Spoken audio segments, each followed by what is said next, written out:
Прямой эфир телеканал Якутия-24. Это программа «Итоги дня». В студии Влад Давыдов. Добрый вечер. Смотрите далее. День родного языка и письменности. Якутян с датой поздравил глава республики, а в столице прошли акции и флешмобы. Не жить, а выживать. В микрорайоне Северный в Ленске люди испытывают серьезные жилищно-коммунальные проблемы. С чем это связано, как людям быть дальше? Новая система, новые проблемы. Как действует мусорная реформа в Нирингринском районе? Недетские состязания на детских играх. На зимних играх «Дети Азии» в очередной соревновательный день. Свежие новости от наших репортеров из Южно-Сахалинска.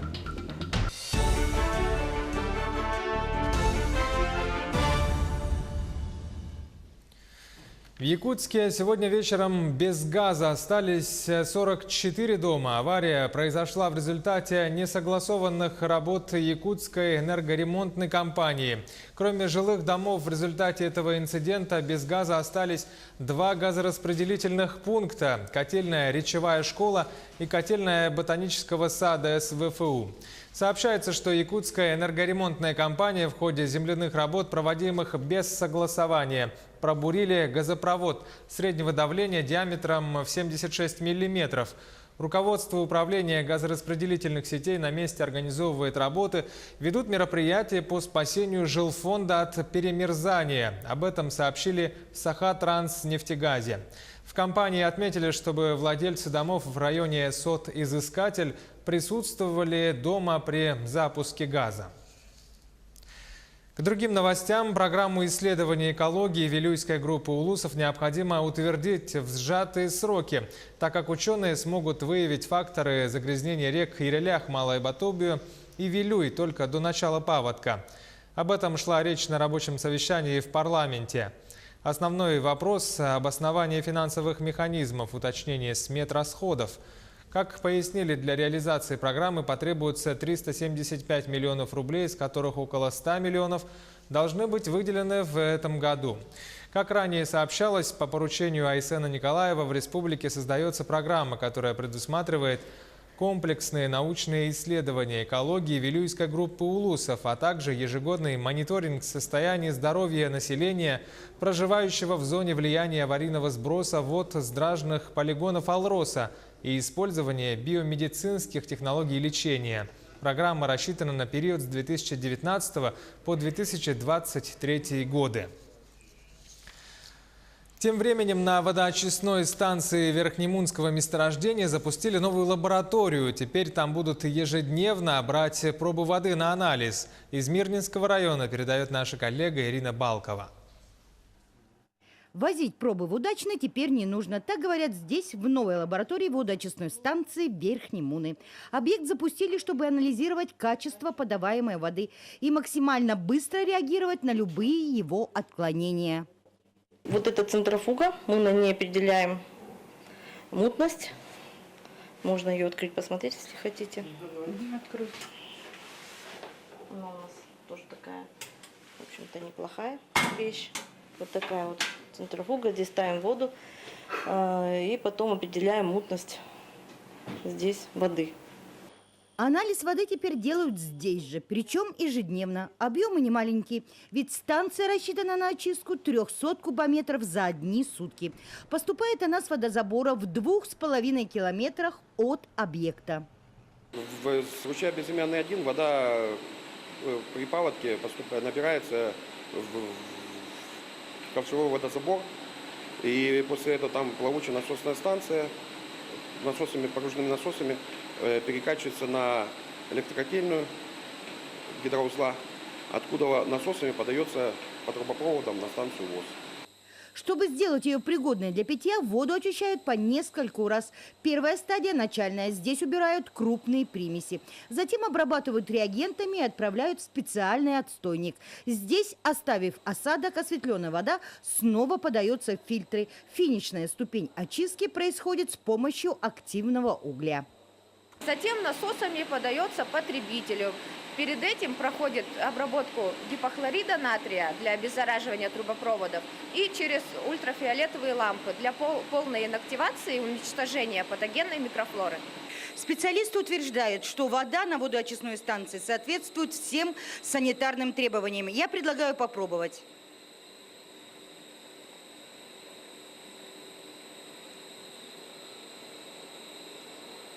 Да, на самом деле очень вкусная вода, но самое главное – кристально прозрачная. С водоочистной станции вода поступает на энергокомплекс. Там она подогревается, подается в отопительные системы. С самой станции она поступает потребителю как питьевая. И, как утверждают работники месторождения, качеством воды довольны. Ирина Балкова, Денис Сиротин, телеканал «Алмазный край».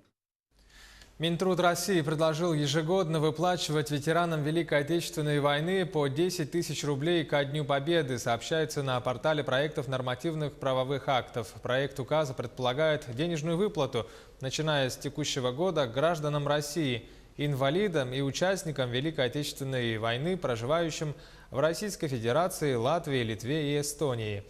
Согласно пояснительной записке, число получателей выплаты в этом году составит около 70 тысяч человек. На эти цели с учетом расходов на доставку потребуется 704 миллиона рублей.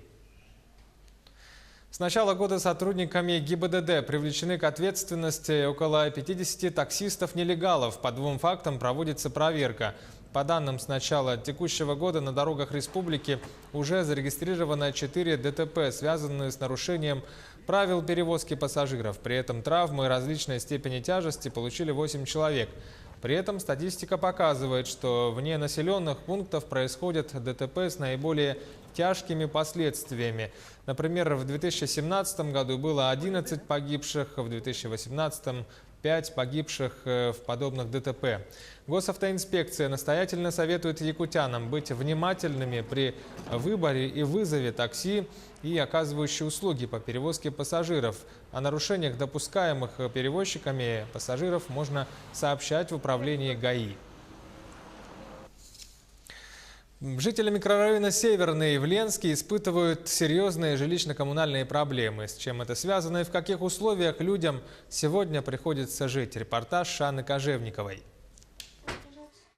Семья Елизаветы Олесовой была вынуждена выехать из родного уютно свитого гнездышка по одной причине – жить в квартире стало невозможно.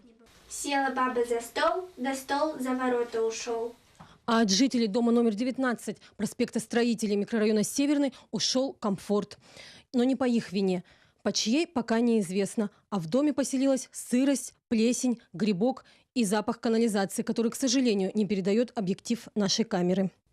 Покосившиеся полы и плесень тоже отчетливо не разглядишь сквозь объектив, но вот сгнившие балки под полом и замерзшую воду отлично видно. Из-за сырости в белье стали появляться непонятные насекомые. Пребывать в доме с такими удобствами Елизавета считает крайне опасным для детей. Тут легко схватить туберкулез или астму. К тому же маленькому Семену всего полгода. Спустить его на пол, обучаться первым навыкам хождения не представляется возможным. Дом ведет, то есть также упали полы.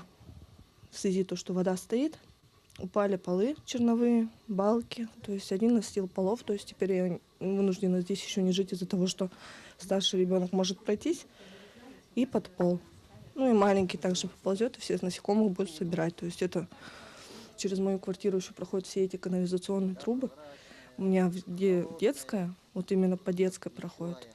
Они постоянно, то есть каждую неделю ходят как по расписанию, эти трубы ставят обратно. То есть вот эти все отходы жизнедеятельности от остальных квартир оказываются у меня под квартирой. В прошлом году управляющая компания «Градсервис» полностью поменяли канализацию в доме, но с октября жильцы столкнулись с другой проблемой. Вода стоит в люках, расположенных прямо в квартирах. В соседнем подъезде многодетная семья Ноны Терешкиной тоже страдает от резкого запаха и сырости. За 11 лет проживания в этом доме Нона постоянно борется с различными коммунальными неполадками. Проблема вообще с водой, у меня почти каждый год. То талая вода, то летом много дожди идут, тоже под домом, Весной тоже бывает много воды, Канализационная в прошлом году вода. Проблема всегда. Не было такого, что прямо сухо. Обращались в управляющую компанию. Как говорят сами жители, откачивали по 5 машин за раз, но вода все равно прибывает. В результате обследования было выявлено подгнивание балок, значит, наличие воды под домом после проведенных мероприятий по откачке этих вод, выяснилось, что вышел родник под домом. Значит, нами совместно с теплоэнергосервисом была создана комиссия, было проведено обследование. То есть никакой утечки из труб там не идет, там какие-то воды, грунтовые воды. После чего управляющая компания написала письмо в специализированную организацию о проведении изысканий. Тоже посоветовали и в администрации города, куда обратились жильцы. После заключения гидрологической экспертизы можно подать документы на признание дома аварийным. А пока жильцы этой многострадальной двухэтажки терпеливо ждут, когда же придет счастье в их дом. Анна Кожевникова, Виталий Андреев, Ленск. Как действует мусорная реформа в Нерюнгринском районе? Как известно, с Нового года по стране внедрены изменения, согласно которым вывозом мусора занимается региональный оператор. Одним словом, система полностью изменилась. На местах работа налаживается с трудом. Сюжет Александры Цыбиковой. Стоимость данной услуги складывается из двух составляющих – тарифа регионального оператора и нормативы накопления твердых коммунальных отходов на одного человека. В республике тарифы утверждены постановлением правительства и в зависимости от зоны обслуживания регионального оператора варьируются приблизительно от 105 до 140 рублей в месяц человека. На упрощенной системе он налогом на добавленную стоимость облагаться не будет. С 1 июля мы планируем, что перейдем на общую систему налогообложения, то есть НДС будет включен в тариф. А так на 2019 год тариф утвержден. Отразилась ли стоимость обслуживания на качестве обслуживания? Но на самом деле ничего не изменилось, я так считаю. Ничего не видно, чтобы что-то поменялось. Помимо этого, я индивидуальный предприниматель, и у меня сейчас тоже много заморочек с документами. На самом деле больше головной боли. Я живу на Ленина 6, и очень приятно, что у нас каждое утро убирает. Но все-таки, если эти отходы будут перерабатываться, система заработает, это будет очень здорово, у нас будут стоять ящики разного цвета. Как мусор валялся, так и валяется.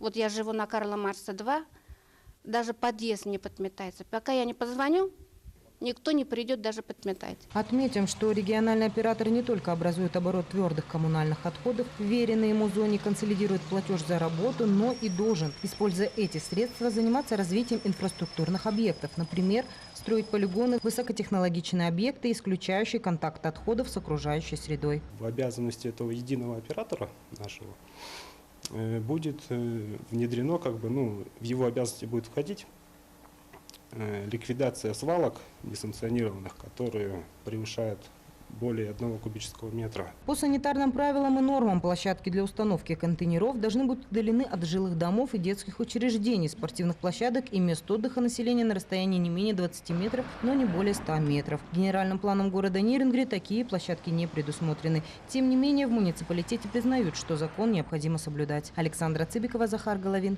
Нерюнгри. Сейчас короткая минутная пауза. Смотрите далее в программе «Итоги дня». День родного языка и письменности якутян с датой поздравил глава республики. А в столице прошли акции и различные флешмобы.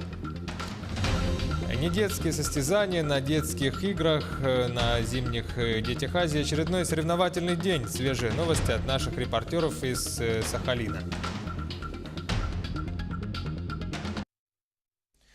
Прямой эфир Якутия-24, программа «Итоги дня». С вами Влад Давыдов. Продолжаем выпуск. Сегодня в республике отмечается День родного языка и письменности. С праздником якутян поздравил глава региона Айсен Николаев. Цитата. «Сохранить и передать новым поколениям красоту и богатство родного языка – долг каждого из нас». В год консолидации в республике продолжится работа по воспитанию среди молодежи любви к родному языку, уважительного отношения к культуре и традициям других народов. Будут расширяться мероприятия, направленные на поддержку чтения, использования современных технологий для изучения языков, повышения интереса и мотивации к их изучению, говорится в поздравительном письме Айсена Николаева. Ко дню родного языка и письменности в одном из торговых центров столицы для посетителей исполнили якутский народный эпос «Солонхо». Мероприятие организовала редакция газеты «Сахасире» для популяризации родного языка и культуры. Отрывок из спектакля «Лонхо» Эрбяхчей Берген исполнил сам автор этого произведения, народный певец Валентин Исаков. Эта задумка, мне кажется, у организаторов очень получилась, потому что благодаря вот таким мероприятиям жители нашей республики, гости, да, вся молодежь может присоединиться, услышать воочию увидеть вот сказителей самих. Впервые в Якутске 16 марта стартует престижнейший международный турнир «Кубок мира» по вольной борьбе. Эти соревнования в последний раз на территории России проводились 8 лет назад и теперь снова возвращаются в нашу страну. Сегодня в Москве прошло подписание соглашения о проведении Кубка между главой Якутии Айсеном Николаевым и президентом Федерации вольной борьбы России Михаилом Мамиашвили. Стороны обсудили подготовку к турниру, готовность спортобъектов, размещение атлетов и представителей делегаций и многие другие важные вопросы. Айсен Николаев сказал, что якутяне уже с нетерпением ждут начала этого турнира и что на трибунах Кубка мира будет аншлаг. Конечно же, мы очень большое внимание уделяем тому, чтобы на трибунах было много зрителей.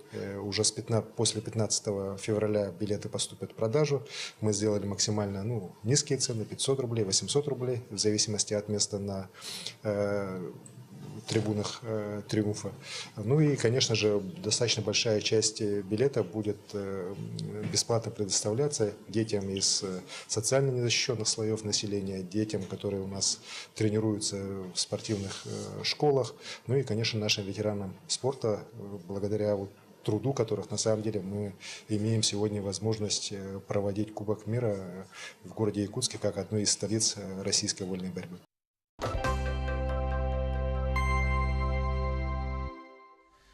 На зимних играх «Дети Азии» в Сахалине очередной соревновательный день. Стартовали состязания по фигурному катанию. После короткой программы уже определились первые фавориты. Сюжет Саргаланы Захаровой.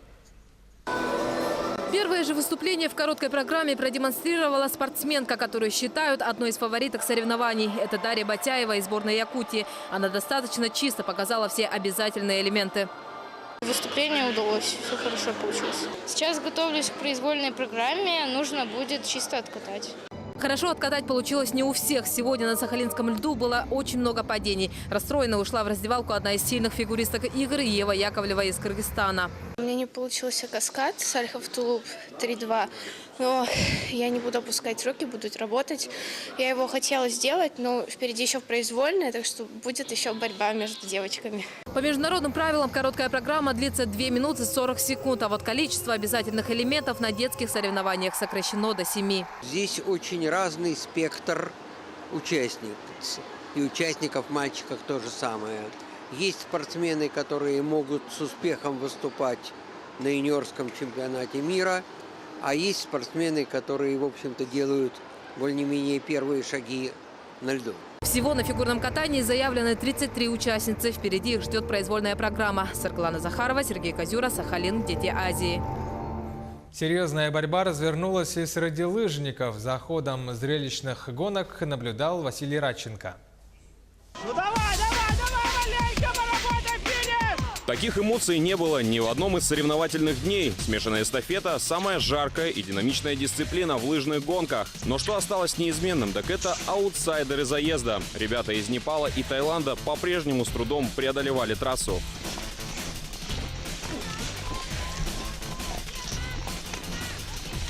Пока таиландские спортсмены вели спор за предпоследнее место, их группа поддержки вместо того, чтобы болеть, упражнялась в русской забаве – снежках. А когда еще придется, снега в Таиланде не бывает.